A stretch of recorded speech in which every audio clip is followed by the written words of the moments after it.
The White Ship. She was one of the fastest vessels that was ever built. The man who should be king of the English now, the son of King Henry, was on board when she sailed off. And with the prince there were 140 knights and many nobles, all on their way from Normandy to England. They say the ship hit the rocks, and then a fire broke out. Even before the White Ship had departed, the prince and his men had begun to drink and get violent. Monks that were meant to bless the voyage were then forced to disembark. Some say the ship had been cursed. The king's son and many of his family were pulled down into the Black Sea that night.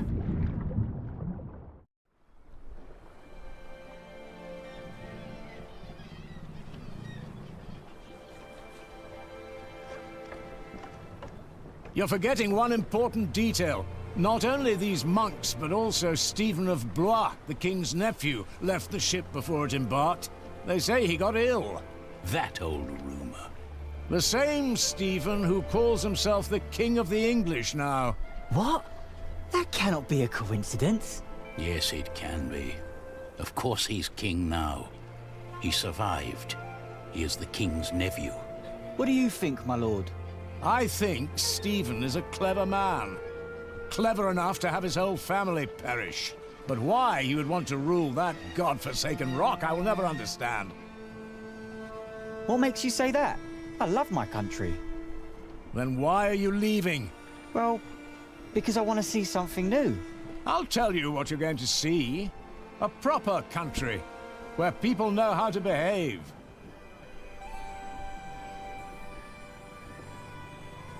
What about you? Why are you leaving?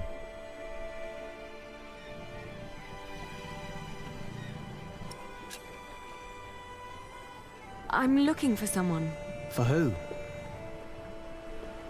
I guess I should stay out of other people's business. Forgive me. You English do talk a lot, don't you? I just don't know how to feel about leaving my country for the first time. I mean, how should anyone feel?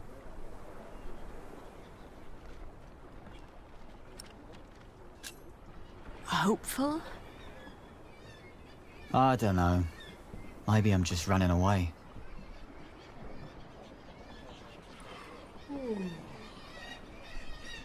You should all get some rest.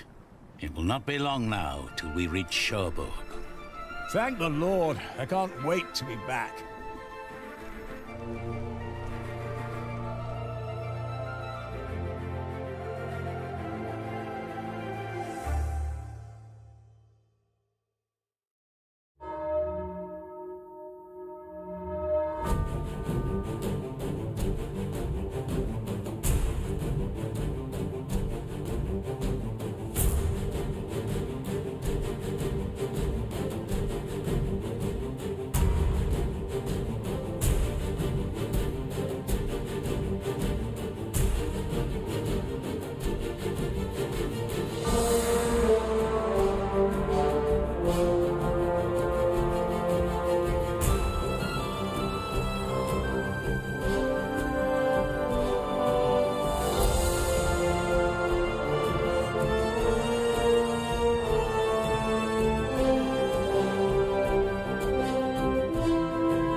In the late summer of 1142, I had left my home country, England, for good.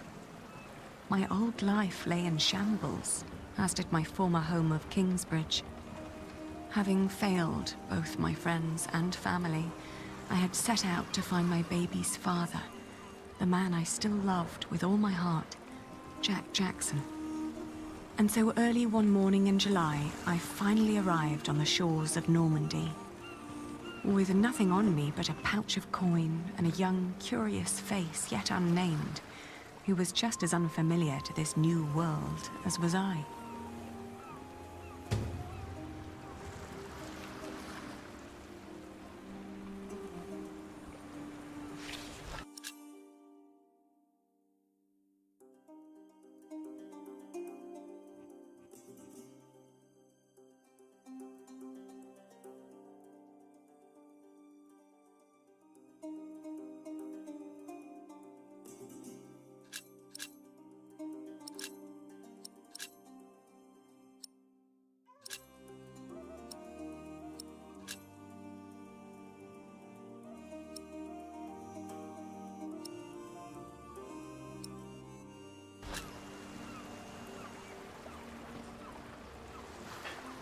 You're still here? Oh, it's you. I'm just trying to get my feet used to good solid ground again. The last bit of our voyage wasn't exactly my pint of ale.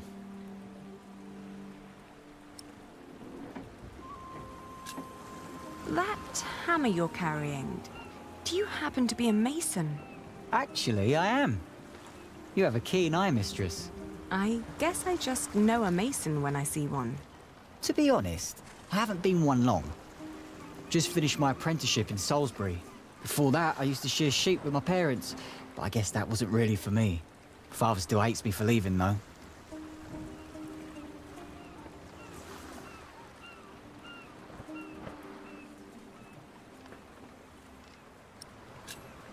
I'm looking for someone.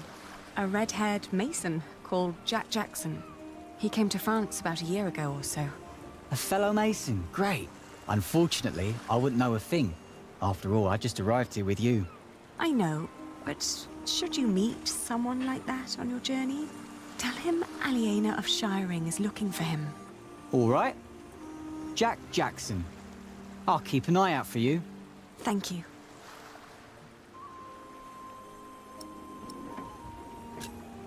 What will you do to find work here as a mason? Don't know. That's for me to find out. All I heard was that the wages are better over here. So you'll just travel from town to town and look for employment? Right. And I'll start in Lassay. A fellow mason told me about the abbey there. He said these Normans build their churches quite differently than we do back home. I need to see that with my own eyes. Maybe learn a thing or two.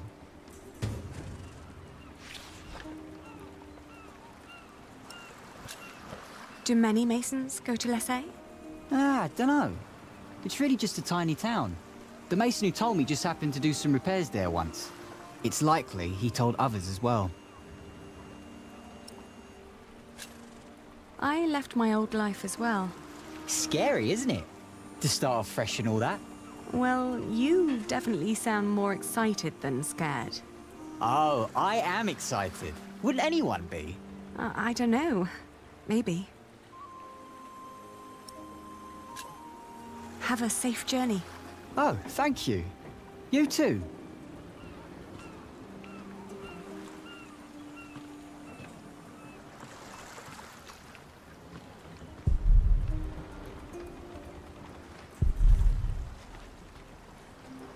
Hey, you. That's quite a bundle you got there. Where are you headed? Have you seen a red-haired mason? You must have landed here sometime late last summer. Another ginger in Normandy? I wouldn't have noticed, even if he was carrying a hammer instead of a fishing rod. Maybe you should ask someone in Barfleur. That's where all the travellers come through, the pilgrims and kings. Their lot rarely lands in Cherbourg, with the fortress passing back and forth between Stephen of Blois and Geoffrey of Anjou. Why you even came to Cherbourg in the first place baffles me. It was the earliest ship I could get. You must be in some hurry, madam. Let's just say I needed to get away before I changed my mind. Fine with me. Who am I to judge?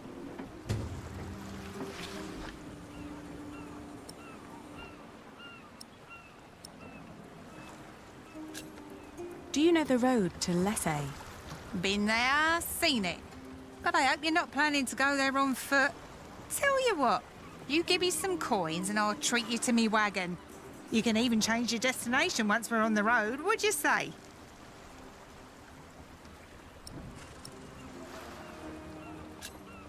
What other routes are there besides going through Barfleur? Oh, I don't know, really. You need to ask the locals about that. But Barfleur sounds like a good place to start. Shake my hand and I'll take you there.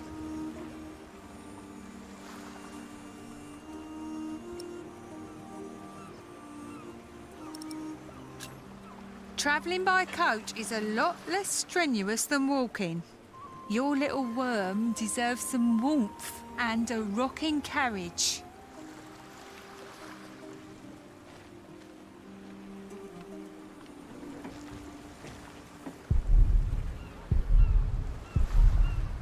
Good day.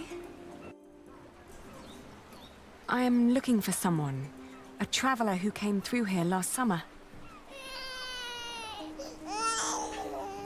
Oh, hush now. I need to talk to this man.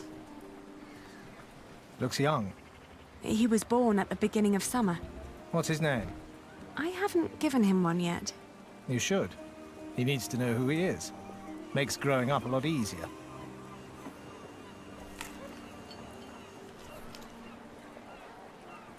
You said you're looking for someone.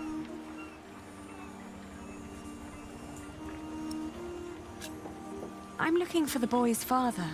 Well, from the look of your baby, I reckon his father has red hair like me, right? Well, I don't know every redhead around these parts. There are quite a few of us. Most of my family here in Cherbourg is ginger. Oh, his name is Jack Jackson, and he is a mason. No. No, sorry. I haven't seen him. And I come here every day. Maybe May saw him. She helps the sailors get their cargo to the nearby towns. Carries travelers, too. I'll ask her. Well, thank you. Apart from Barfleur, what other ports do people commonly use to get into France? Apart from Barfleur? Well, there's Harfleur. Sometimes people even go through Honfleur, which is close by. You could ask May to take you. I might. Thank you for your help. I'm afraid I can't help it. You really are quite like him. Maybe I should become a mason then. Would definitely pay more than being a fisherman. Have a safe journey.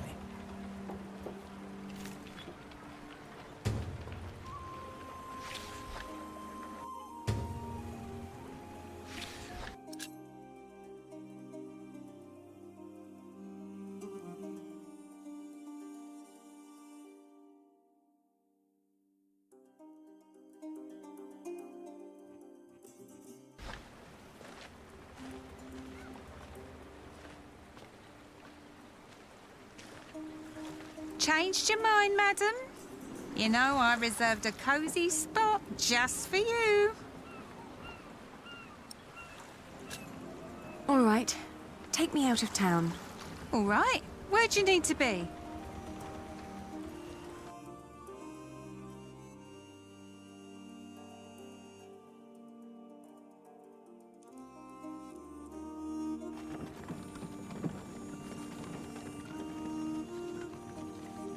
I arrived in Harfleur and finally got a lead.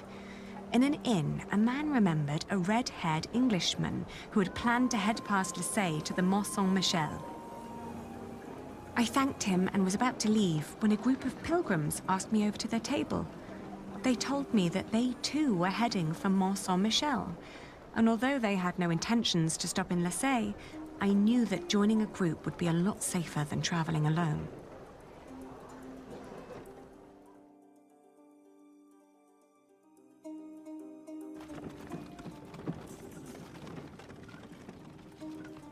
Marseille was tiny, but as it turned out, worth the trip.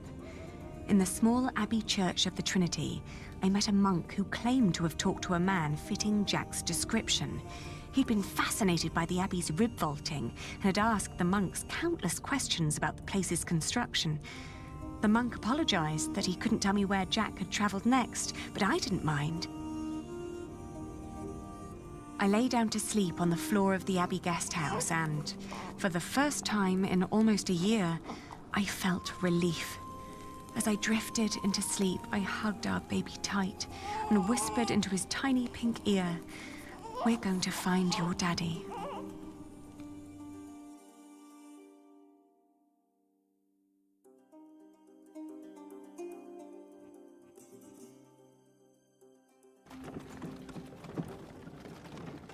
My father had once told me tales of the Mont Saint-Michel.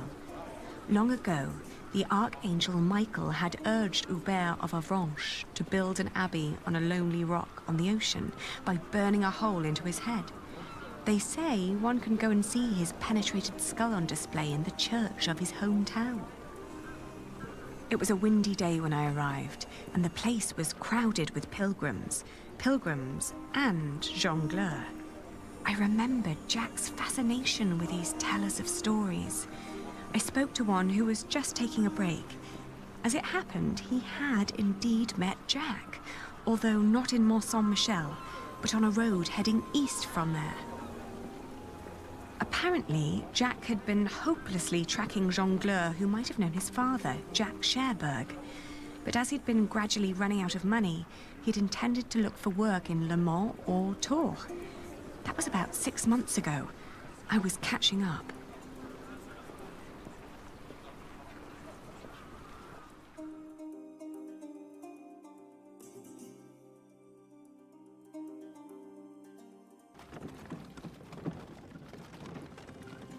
Going to Le Mans reminded me of all the trouble I'd left behind in England. 30 years ago, Le Mans had been conquered by the Plantagenet Geoffrey of Anjou, Maud's husband.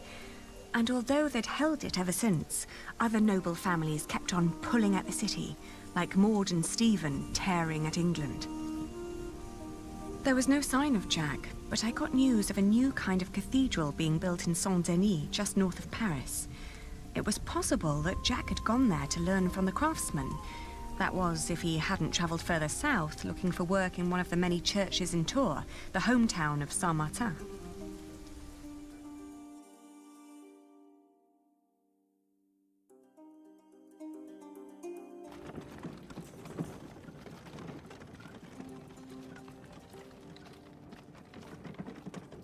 North of Paris, I visited the construction of the great cathedral of Saint-Denis. It was far from finished, but already I could feel its magnificence. It was like nothing I'd ever seen before. I assumed if Jack had come near Paris, he would have ended up here. Unfortunately, I was wrong. No one among the army of masons raising the cathedral of Saint-Denis had known him. My stomach churned when I realized that my strenuous walk to Paris had been for naught.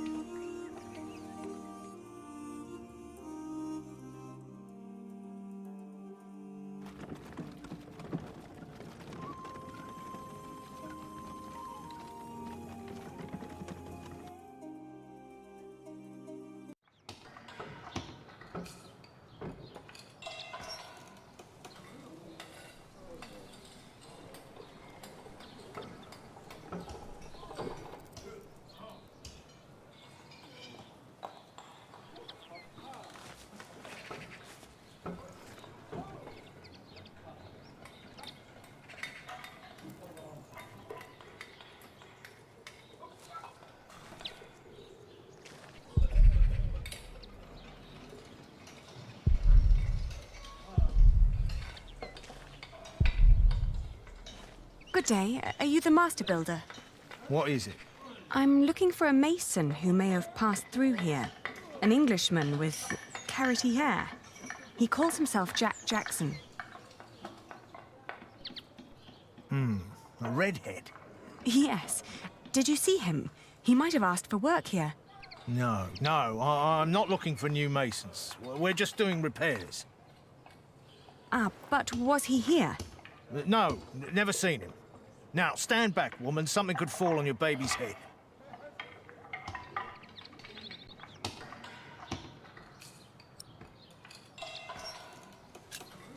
Are there other construction sites around Tours? Well, yes. It's a big town. And where would an outsider most likely find a job? Dunno. Ask around. May I talk to your workers? No, they're busy. and I can assure you they have nothing to say on that matter. Perhaps I'll talk to them once they've finished for the day. It would be a waste of time.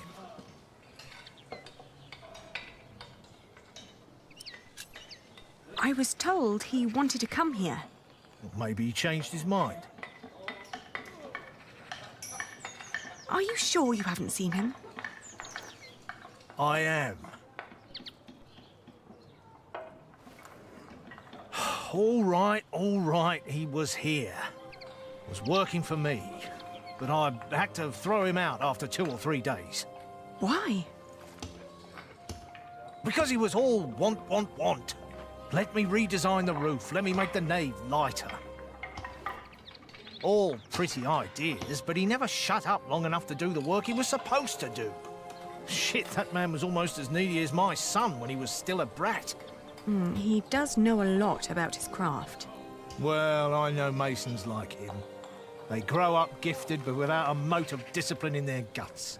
Can't work with someone like that. Do you know where he went next? No idea. Maybe to Limoges or Angoulême. Maybe even to La Rochelle. Seemed to have plans for every cathedral on God's green earth, but none for himself. I understand. I'll leave you to it then. Bon voyage.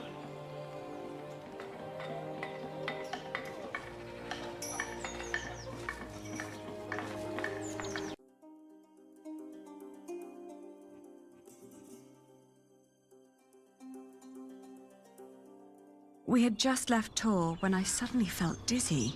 I stopped and made rest, trying to catch my breath, then lost my breakfast in a ditch at the side of the road. To my horror, our baby too had grown pale, his breath shallow like that of an old man. I tried not to panic, but the next inn was a long distance away and we couldn't stay on the road where it was wet and cold.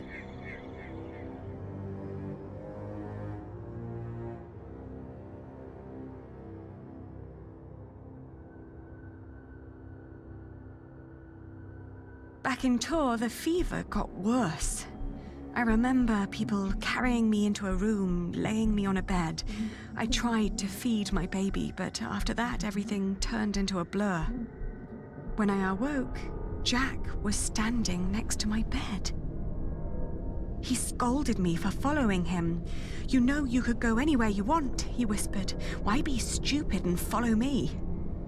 I tried to answer, but he just opened the window and jumped out, heading toward ancient Greece, or maybe all the way to Arabia. And in my feverish mind, I followed him.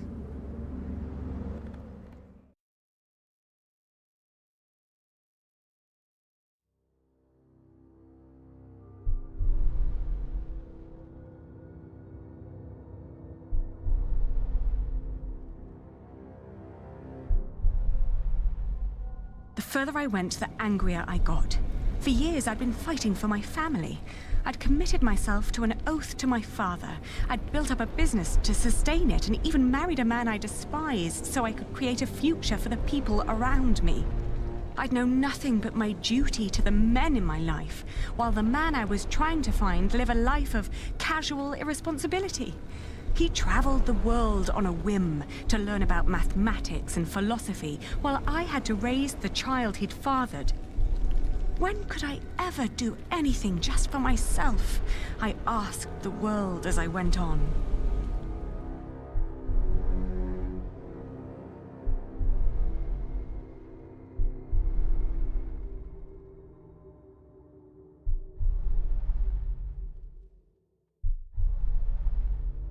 I'd travelled in a circle all the way to the edge of the world and back, only to return to the place of our failure.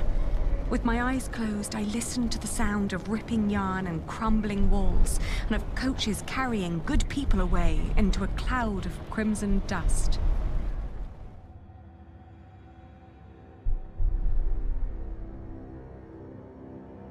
When the last moat had settled, I opened my eyes again and found myself in a dirty little room.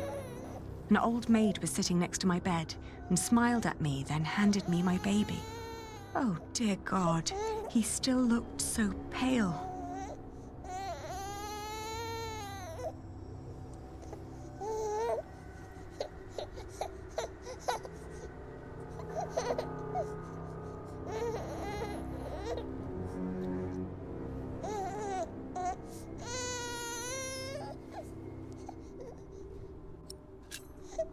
tried to feed him, but he refused.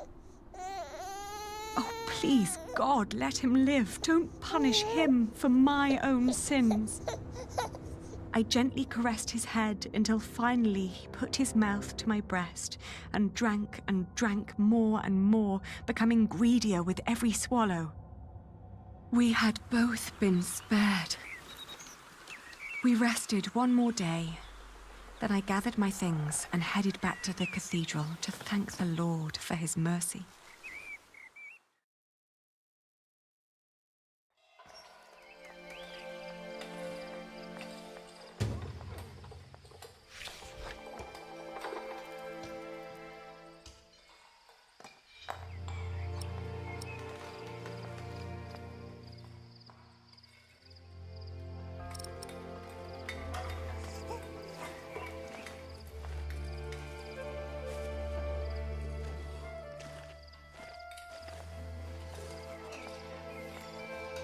I thank you, dear Lord.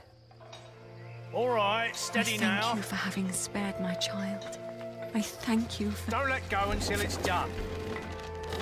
But why are you showing mercy on me? I failed everyone I cared about. I failed Jack. I failed my brother. And if I never return, I would also break the oath I had given Father. It's just that I feel like I've never had a life of my own. I've always fought for others. And this may be the very first time that I fight for something that I only want for myself. Maybe I should just go back and help rebuild Kingsbridge. Maybe Jack doesn't even care for me anymore. Amen. Huh.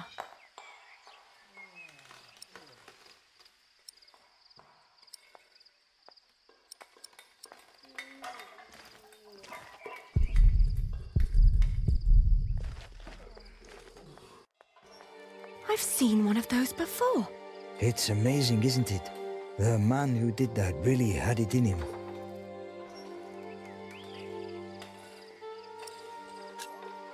Had what in him? The spirit of a true Mason.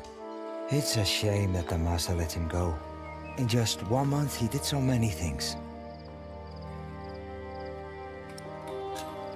What did he do? He came up with ideas for how to make the construction easier. But the master didn't want to hear it. To tell you the truth, everyone thinks that he feared for his own job having someone like that around. The last thing Jack did was carve that corbel.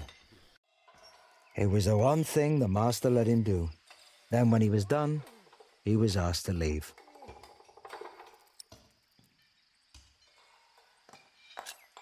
Your master said he had no discipline.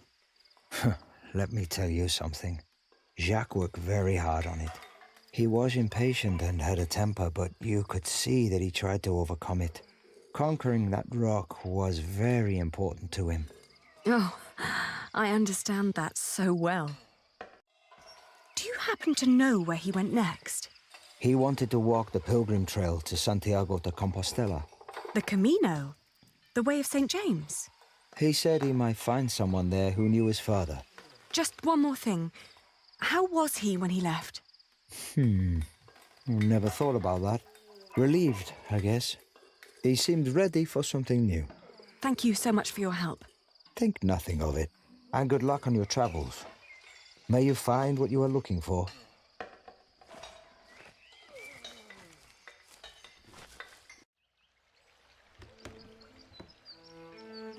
Isn't it odd? Just when you stop looking, you come across the most curious of things. Like these 3 devices that one of my merchants brought back from Baghdad. Oh no. Is it another one of your Banu Musa toys, Rashid? They're not toys, Adriel. They're objects of scholarly ingenuity and reflection. I will let my valued friend from the north do the honors.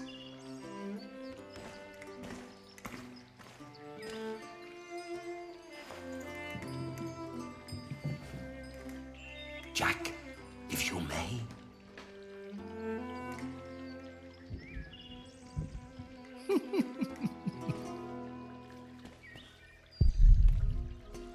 For one, let me draw your attention to the magnificent songbird on the table. And then to that wondrous donkey next to the entrance. Although, the most astounding thing of all stands right between them. That statuette? Ha, precisely. But one thing at a time, let us let Jack decide what to demonstrate first. No, it's too heavy.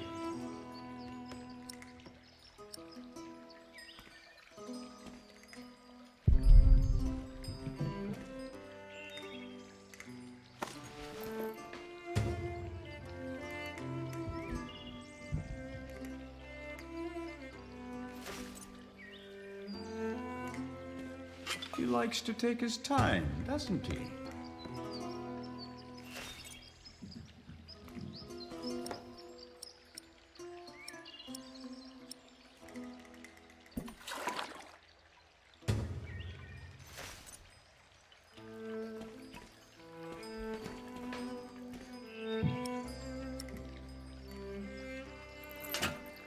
And now?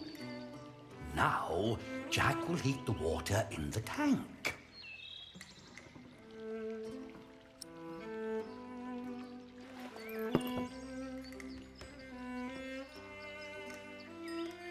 It's so beautiful it will make you cry. Just listen.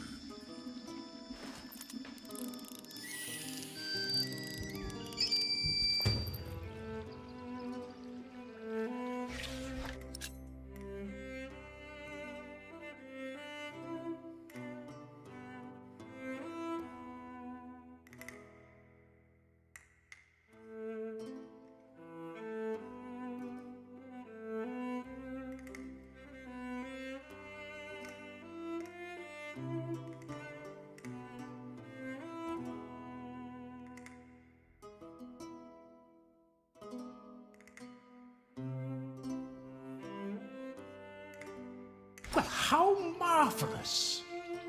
How does it work? Maybe it's a miracle. Right. Go on, Jack. Tell them.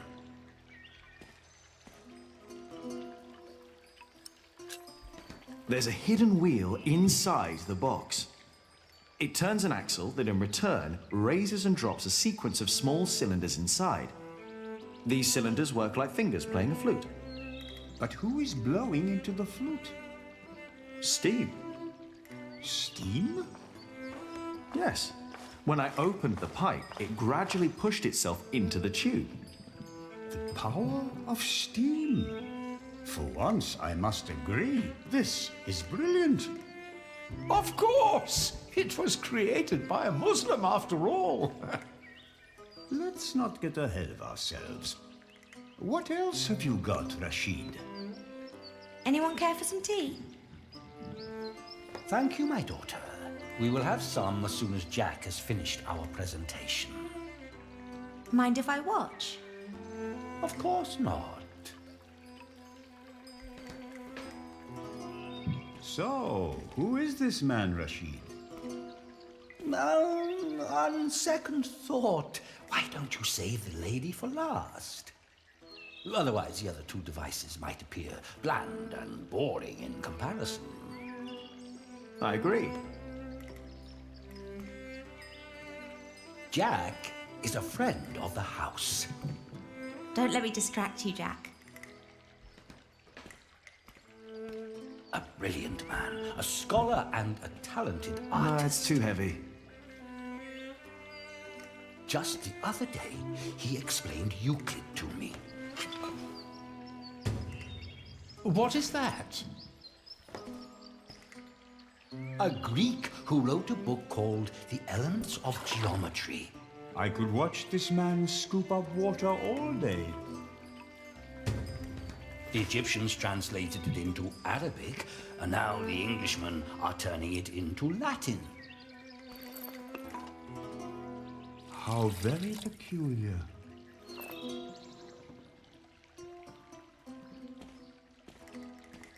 Now, watch the head.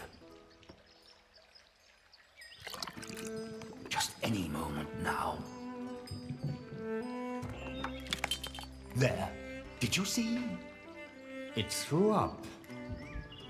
Rashid, this is disgusting. Oh, far from it. Would you kindly explain how it works, Jack? You see that bowl floating on top of the water? At the bottom of that bowl is a small hole. Through it, the bowl is slowly filled with liquid. Once it's full, it sinks, pulling a string which makes the ball drop onto a weight. This, in return, pulls the bowl up again, emptying it in the process. Thus resetting the entire mechanism. If you timed it perfectly, you could make it drop a ball at every hour. Turning it into a clock. How clever. For me, it's still nothing more than a puking donkey. Show us more, Rashid. One could join those two and build a singing donkey clock. One song after every hour.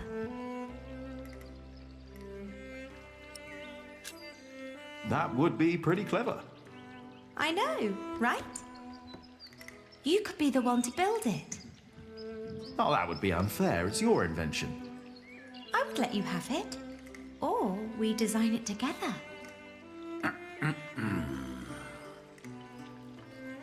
You still haven't shown us that statuette yet. Of course. Jack, if you may.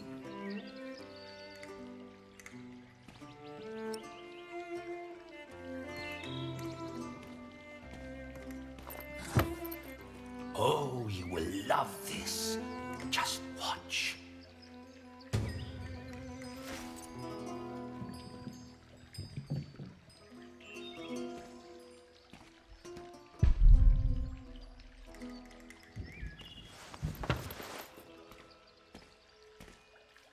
And now?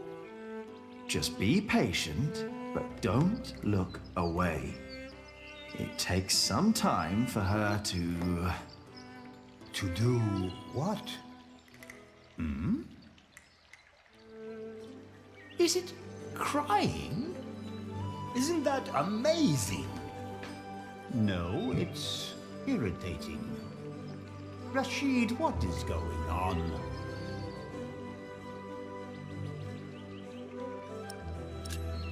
It's a mystery. Rashid, please. We all know that there is no such thing as a man-made miracle. And this piece of wood is very clearly made by man.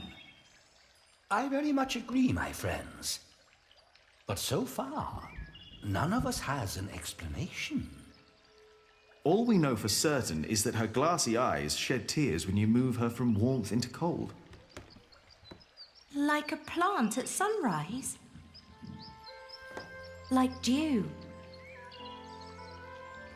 The only difference is the surface, that's all.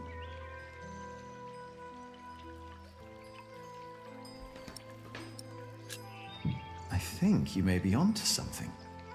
Am I?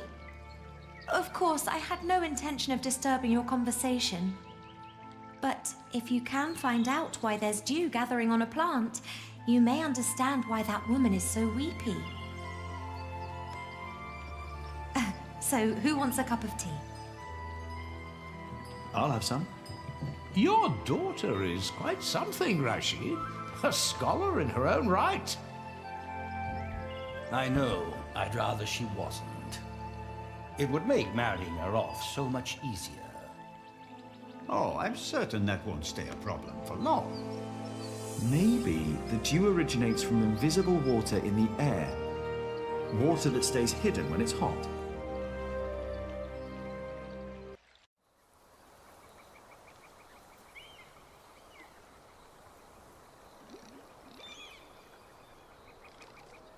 The pilgrim trails across France converged at Osterbat in the foothills of the Pyrenees. There, the group of 20 or so pilgrims who had been travelling alongside me since I'd left Tours swelled to about 70. Some were prosperous citizens, some probably on the run from justice, a few drunks, and several monks and clergymen. Several languages were spoken, including Flemish, a German tongue, and a southern French language called Oc. Nevertheless, there was no lack of communication among them, and as we crossed the Pyrenees, they sang, played games, told stories, and in several cases had love affairs.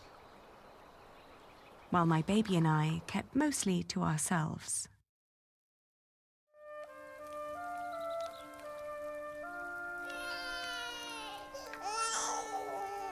Ganz schön frech, die mit ihrem Kind.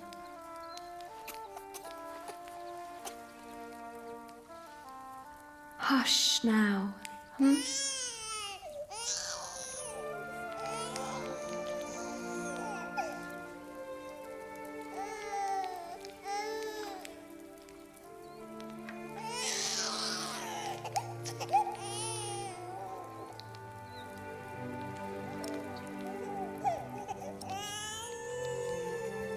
Richtig dreist.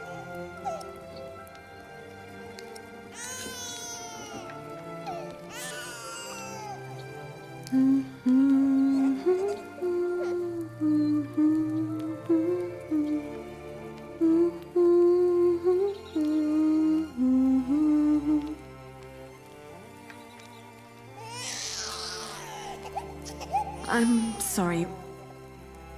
He has to cry himself out before he'll fall asleep.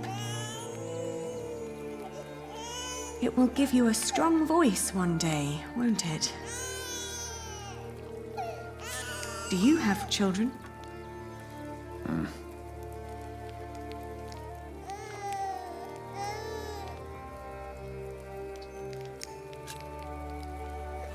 Kann ein Mann nicht einfach mal seine Ruhe haben? Der Weg aus Babenberg war doch anstrengend genug. How long have you been traveling to get here? I met pilgrims from as far east as Franconia.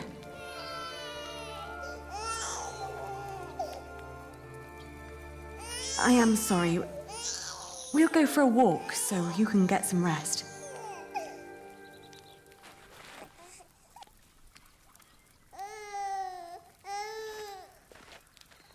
Ein Kind hat ja auch gar nichts verloren. Stimmt doch, oder? Jetzt ist aber gut.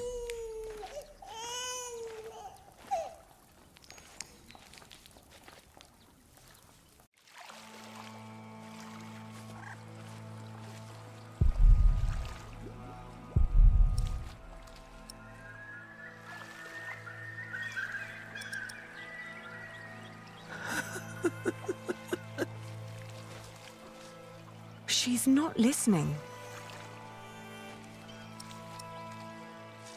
She's not listening. Come back to me. Please, come back to me. Dear Lord, what are you doing? You should get out of the water. It's freezing. My ring. I lost my ring. Dear Lord, please show mercy.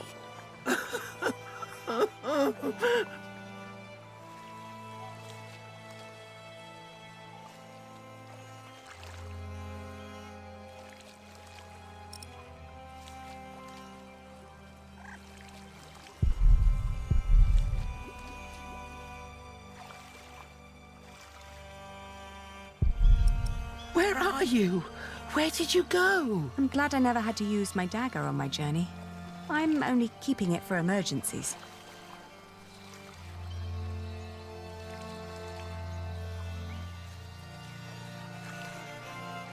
I'm glad I never had to use my dagger on my journey. I'm only keeping it for emergencies.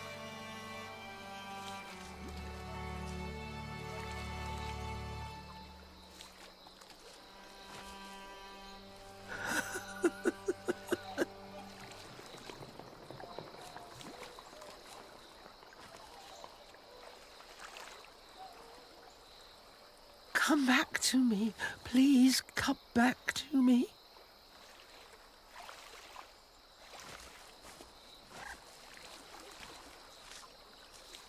I'm glad I never had to use my dagger on my journey. Where are you? I'm only keeping Where it did for you emergencies. go?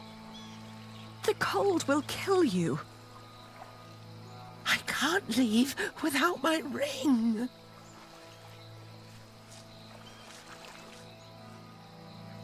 Tomorrow. I'm glad I never had to use my dagger on my journey. I'm only keeping it for emergencies.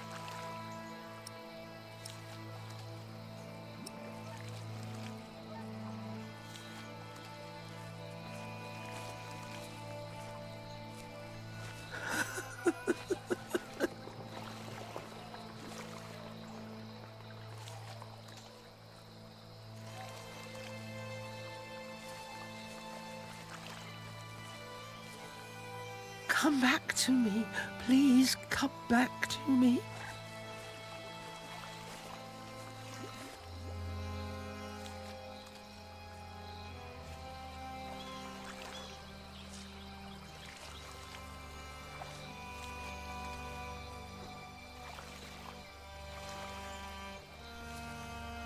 Where are you?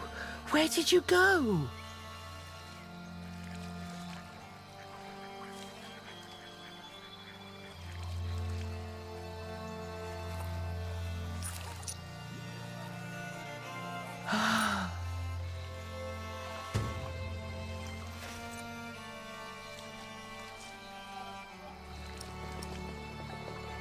I found it.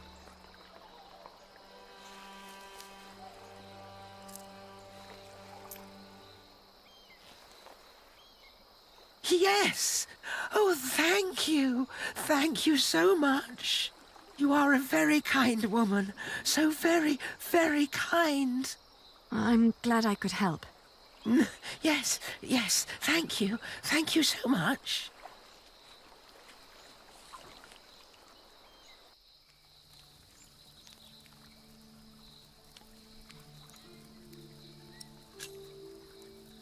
I can see this ring is very precious to you. It was a gift from my stepmother. She thought I would stay forever, but I didn't.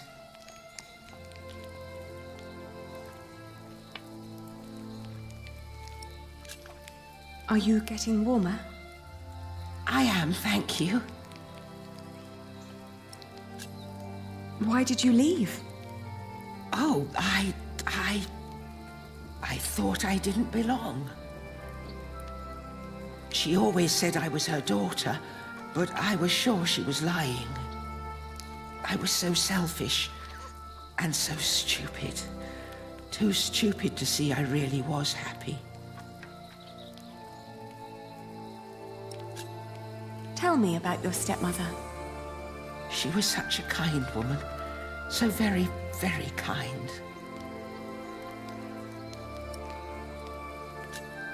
Maybe you really weren't happy. I don't know. I was very young and thought I was unhappy because I didn't live close to the sea. But in the end, the sea did not feel the same about me. The cold there made me sick. It took away my sight.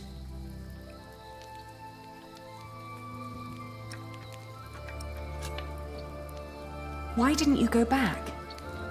She had been so angry when I left. So angry and disappointed. She would have never let me return. Ah, that's why you went on the pilgrimage. Yes, so that St. James might see my devotion, and I will be united with my mother in heaven. I'm just not as kind as you. Not kind at all.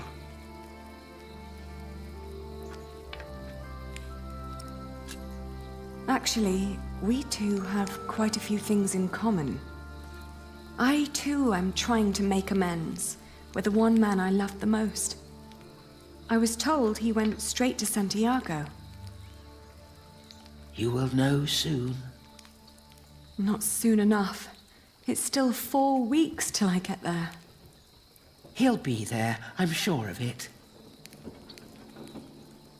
I hope so. I just feel that with every day that passes, I'm losing him a bit more. And that the only thing I can allow myself still to hope for is not love, but forgiveness. I understand. Hey, hush now. Not long now and our journey will be over, hmm?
The woman's name was Alba.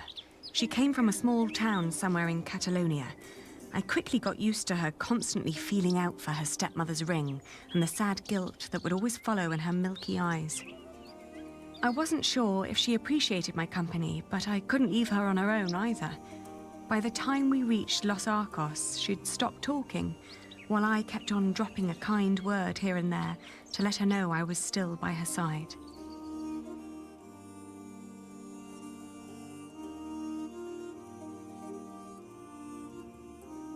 Alba believed herself to be of weak mind and body, and yet she walked the Camino with a strong sense of purpose that willed her onward. It made me wonder about what I'd told her about my own journey. Did I hope for love, or was I really traveling because I needed him to forgive me? But what was there to forgive? My decision to marry Alfred had been in the best interest of the people of Shiring. It was a sacrifice I had to make to stop the evil reign of William Hamley. These questions had haunted me for a long time now. But if I really was going to see Jack soon, it was time to make up my mind.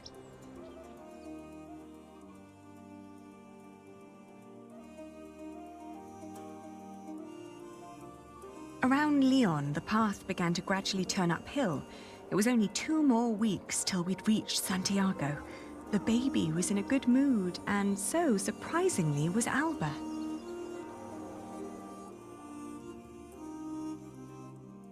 After Astorga, the trail got more difficult.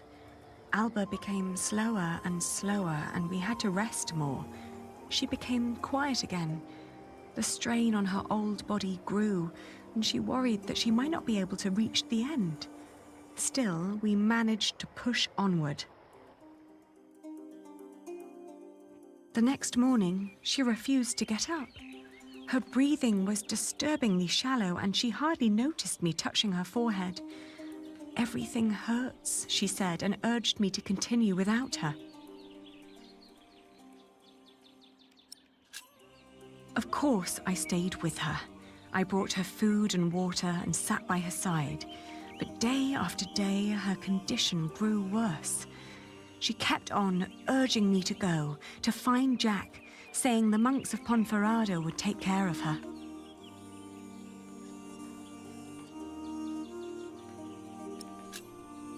I'd hardly known her, and most of the time she'd tried to push me away, as if she considered herself a nuisance that slowed me down and who didn't deserve company. It wasn't until a few moments before she died that, for the first time, she smiled at me, and I like to believe that she saw me smile back. I still like to believe that here, in this unlikely place, dying next to a near stranger, she'd found a moment of serenity and happiness, but she'd not reached Santiago. When I left, that thought still haunted me. To see that a journey could come to an end so suddenly. But what would be different if she had reached Santiago? Could she have been disappointed by what she found?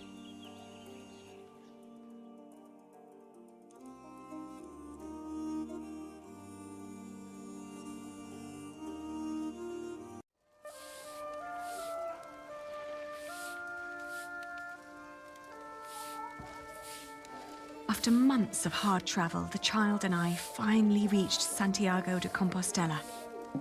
In the evening, we attended Mass in the great cathedral, then started to roam the town looking for my dear Jack. It was almost dawn when finally a priest pointed me to an inn close by.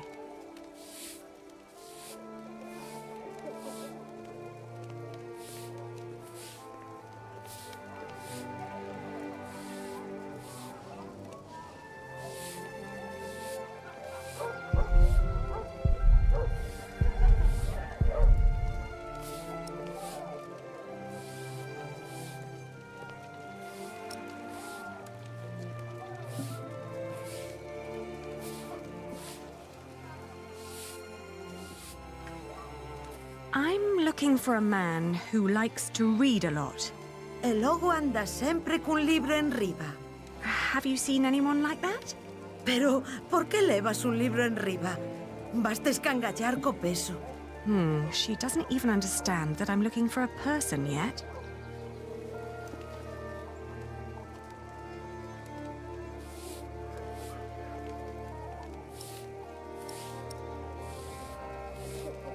I already tried that. No one has seen or heard about Jack.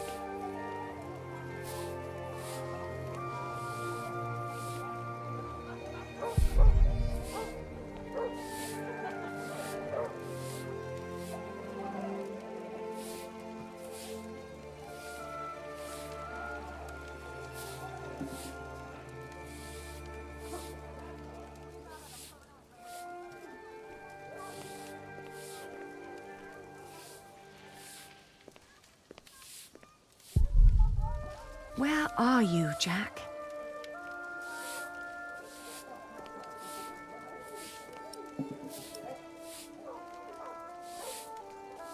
She doesn't even understand that I'm looking for a person yet.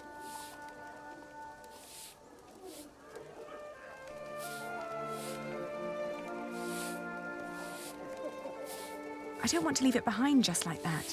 It's too valuable to me.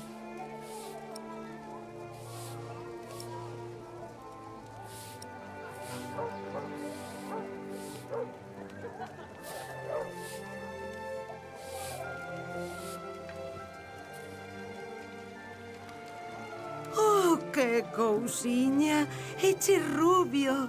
Sí, redhead.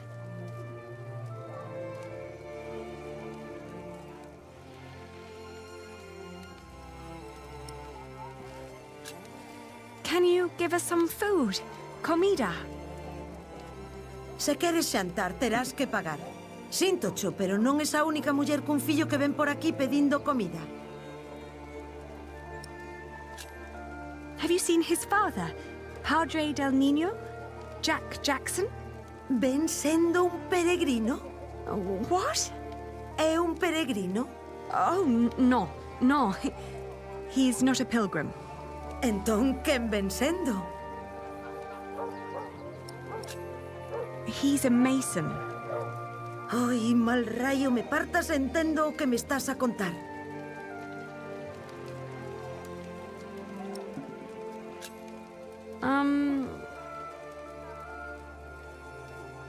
Let me show you something.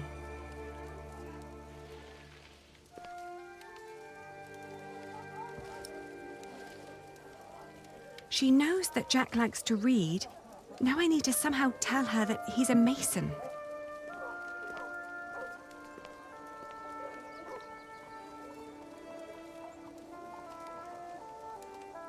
He likes to craft things, like jars or strange machinery. Ai, que diantres andará a dicir a muller esa?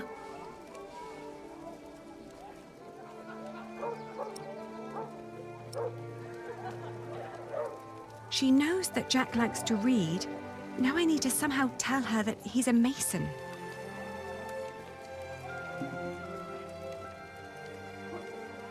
Oh, can you help us translate? O inglés non cho falo, desculpa.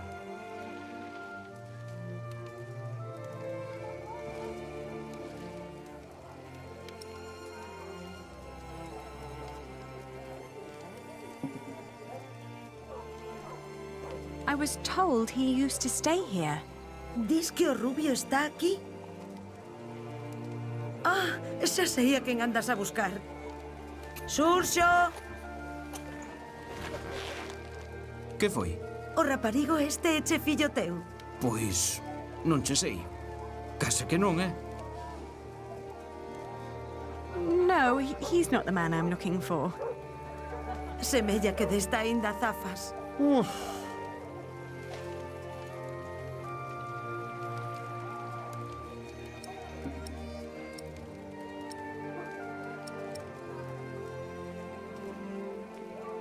I should try to keep him calm.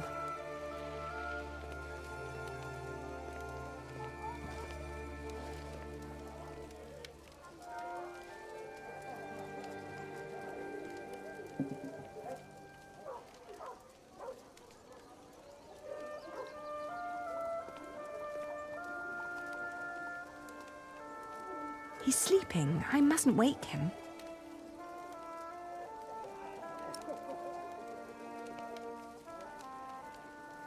He's a mason. He builds things like that. Ah, eche masón. Albanel. Sí, a mason. It's the same word in Galician. Por aquí pasan unha morea de masóns. Non me poderías dicir algo máis sobre el? Oín falar dun masón que dis que se dedica a traducir libros en Toledo. Polo visto, di que se chama Jack. Yes, Jack. Have you seen him? Non sei cal será o seu apelido, pero... ben é certo que non chai moitos masóns rubios aos que lles guste ler. Se tan desesperada está, por que non vai a Toledo a comprobalo por si mesma? Entón, marchou para Toledo.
He went to Toledo? A Toledo marchou, sí. Di que o teu Jack podería estar en Toledo. All right, so I will go to Toledo then. Gracias. I just pray that I understood you correctly.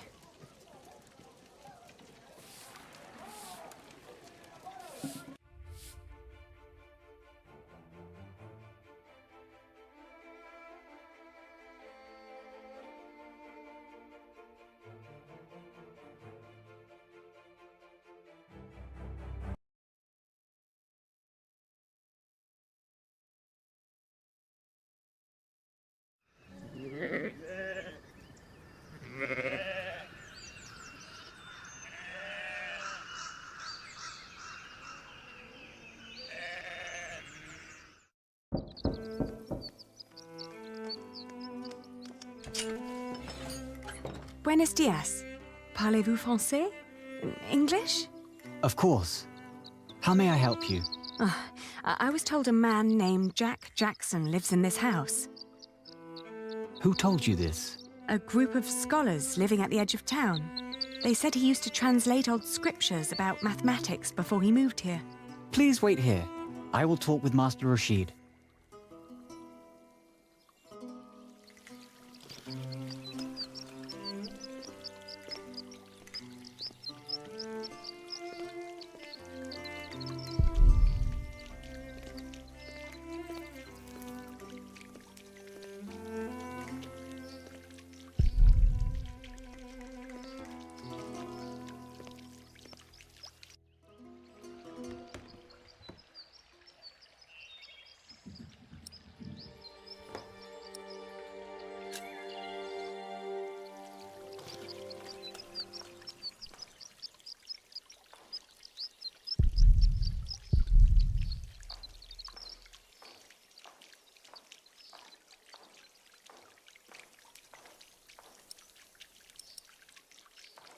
You'd like that, wouldn't you?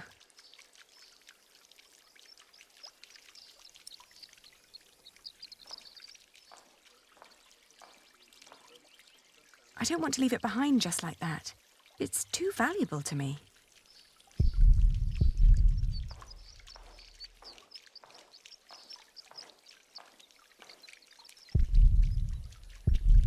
I don't want to leave it behind just like that. It's too valuable to me.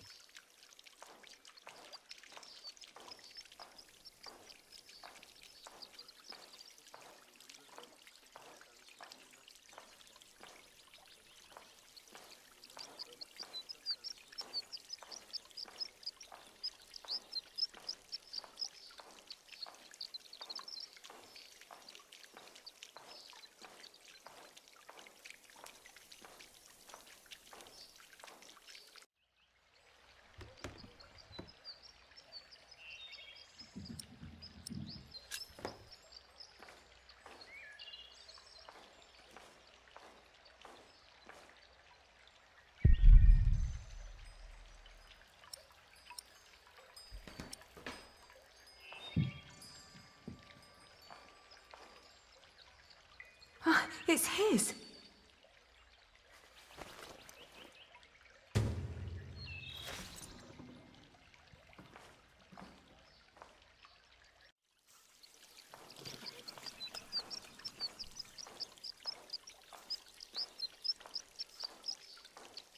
Oh, there you are. May I ask who let you stroll around our house?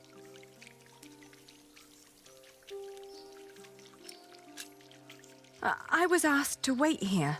Yes, my servant told me already. My father's not here at the moment, so you'll have to make do with me. Unfortunately, I must disappoint you. There's no one called Jack living in this house.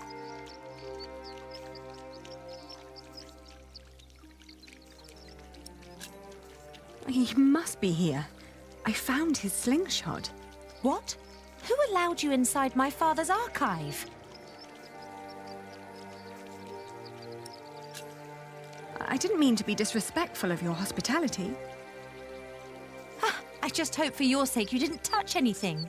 Every piece in there is precious to my father, even that slingshot. I'm sorry, but this is not easy for any of us. I think you should know that Jack and I are promised to each other. Maybe we should go inside. The sun's burning, and my mother doesn't need to hear us.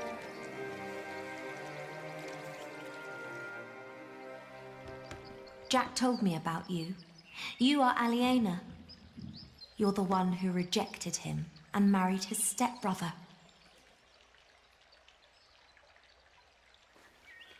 And now you want him back.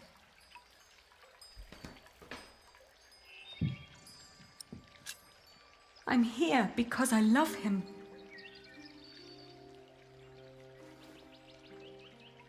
He always said that he had come here to find out about his family. But instead, he found out about everything else. About philosophy, mathematics. When he and my father met, it was love at first sight. They studied together and made great plans. But in the end, Jack would always start talking about his cathedral again, This great church he would build one day. Rib vaults and pointed windows. He'd ramble on about it for hours and stare up at that ceiling. We three sat here for hours and talked. And then in the evenings, it would be just the two of us. So many strange ideas about the future. Some barely more than silly dreams. Others almost in arm's reach.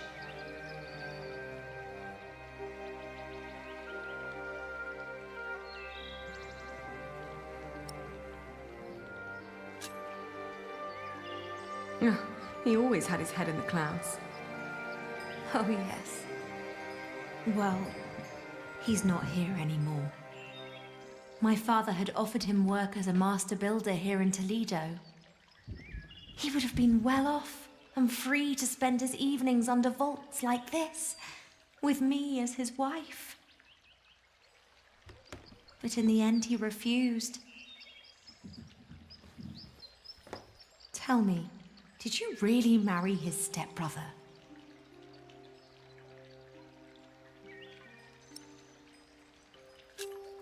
It was the hardest decision I ever made. But it also felt like a sacrifice I had to make to fulfill a promise I made to my father. It was all for nothing. I thought I had no choice. I didn't want to hurt him. Believe me. I do. You know, he left me because of you.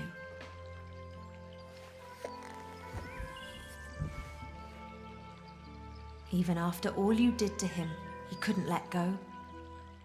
You can be glad that you ran into me and not my mother. She was enraged when he left.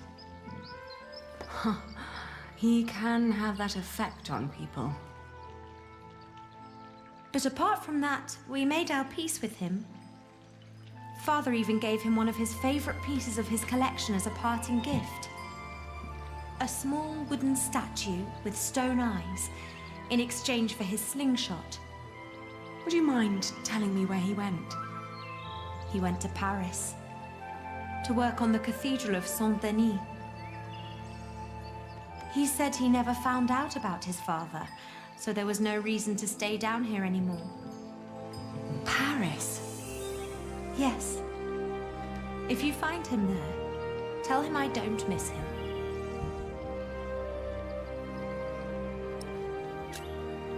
Thank you, and all the best to your family. Thank you. What is the child's name, by the way? He has none yet. I wouldn't name him without Jack. Isn't that a bit silly? Maybe. But he's his son as well as mine. It's his right to have a say in it too. Then off to Paris. That baby needs a name. He will get one. Thank you.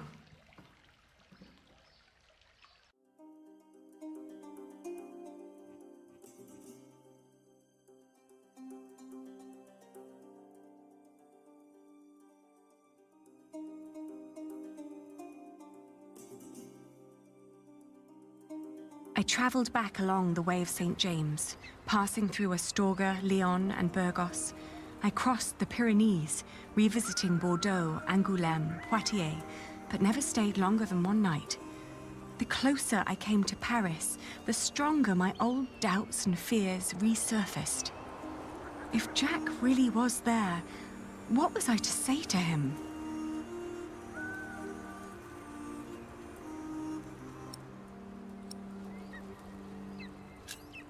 We had to hear each other out before we could walk on again, in whatever direction that would be.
he's here, I'll find him on my own.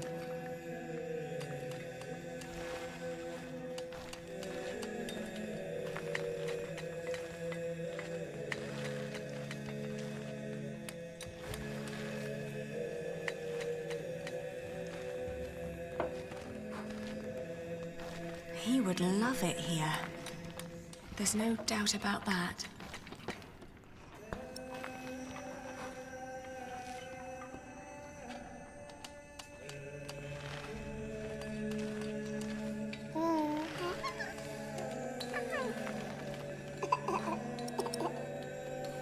No, I'll find him myself. They'll only tell me to leave. They always do.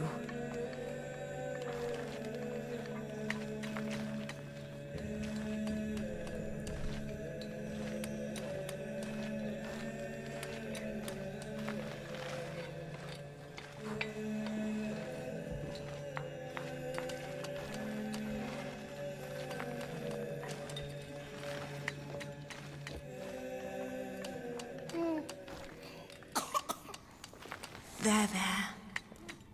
Are we awake then? You almost missed this. Look at these colourful windows. Look at the light.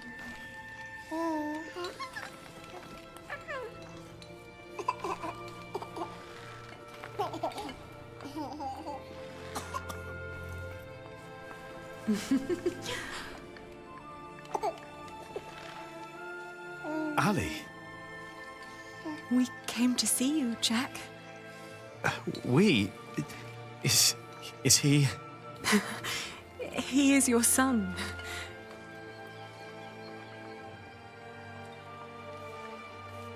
My son?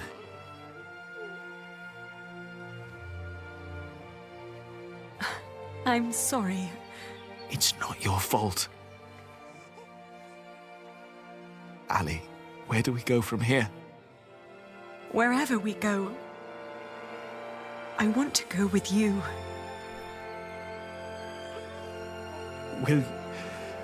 Will you marry me? Both of you? We will. We stayed in Paris as husband and wife. And our son, Tommy. The days went by quickly. Jack had learned much working as a builder in Saint-Denis. Days became months. Then after a year, we both grew restless. Where can we go from here, we asked ourselves again. We both confessed that we wanted to see our families, our friends. And then we knew where we wanted to go. Home. Even if it was in shambles.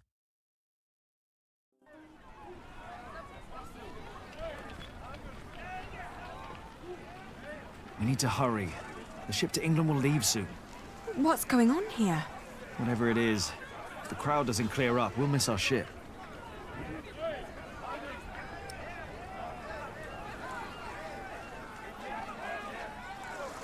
Could make the horse get their attention. Or ride it through the crowd. That sounds a bit dangerous, doesn't it? You think?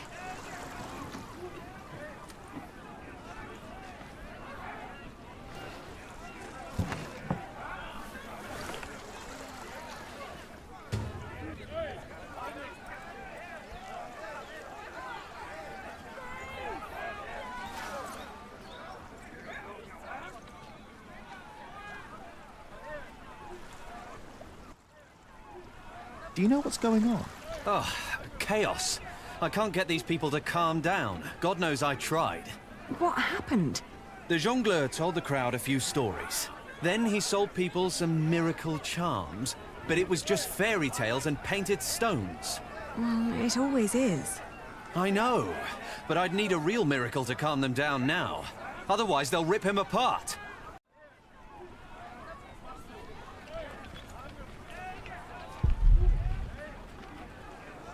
Excuse me?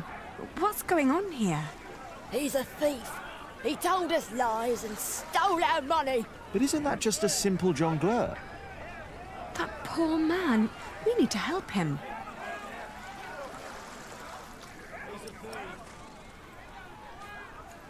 She doesn't do anything yet, but if I stood with her where it's colder...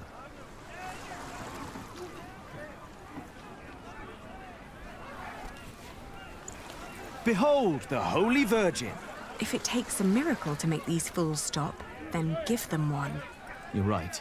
I have to make her weep. It's the only way. Only when she calls down again will she show what she can do.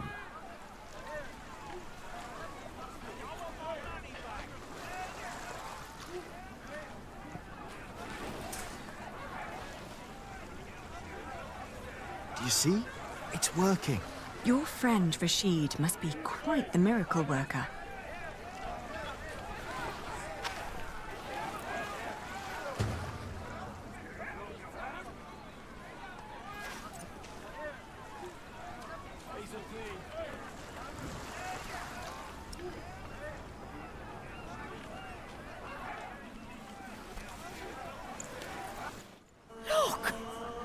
What's going on?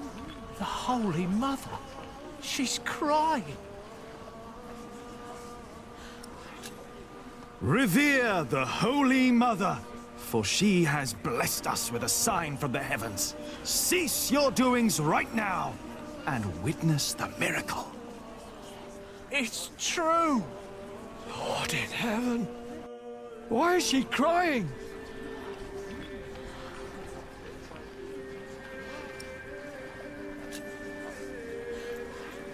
She weeps for your sins. What has this man done to you that you would treat him like a wild animal? He tricked us and took our coin. And you would kill him for your own foolishness. The Holy Virgin weeps, for you are not living by the word of God. It is the Mother of God. Forgive us, Holy Mother. Where did she come from?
For hundreds of years, she languished in the land of the Saracens. Dormant, she has been waiting for the one to bring her home. Listen to what he has to say. The Holy Virgin has chosen this young family to protect her. Tell us all where you are headed. Her destination is beyond these waters. In the small town of Kingsbridge, in the earldom of Shiring. There she wants to rest. Kingsbridge? Where's that? Hail Mary! Make way for the Holy Virgin! Hallelujah! Make Robert well! Huh? Blessed Mary, let my daughter conceive. Give us a good harvest! They're donating to ask for her blessing. Oh. The weeping Madonna shall hear your prayer. And with your donations, I shall build her a new shrine at Kingsbridge, a cathedral.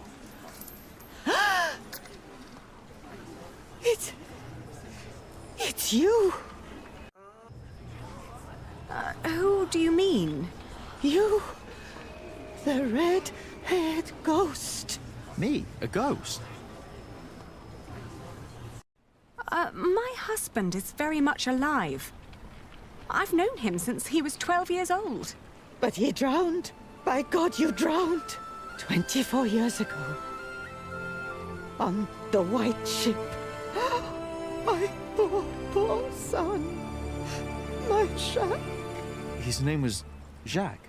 Jacques Cherbourg. Jacques Cherbourg.